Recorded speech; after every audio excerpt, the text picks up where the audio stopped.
Hardest part of something ending isn't losing the person. It's letting go of the future you thought you were building.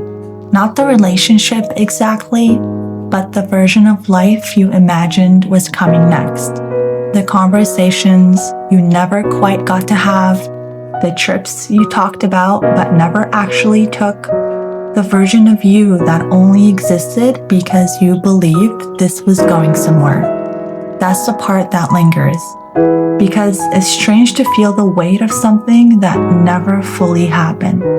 Sometimes you don't even miss them. You miss the rhythm you thought your life was moving toward, the routines, the shared moments, the feeling that things were finally aligning.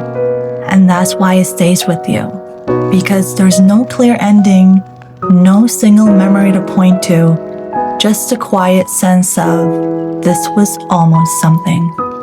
And that kind of loss doesn't show up all at once.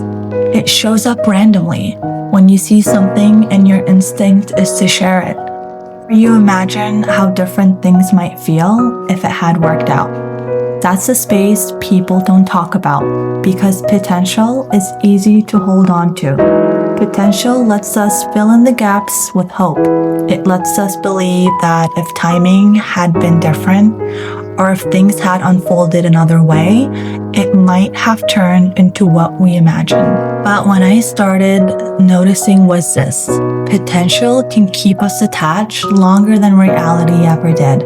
Because real connection doesn't live in our thoughts. Real care shows up consistently. Real safety doesn't require you to keep guessing. And realizing that wasn't dramatic. It was quiet. It was noticing how much energy went into holding onto an idea instead of staying present with what was actually happening, and choosing honesty over hope. Not because hope is bad, but because peace needs truth.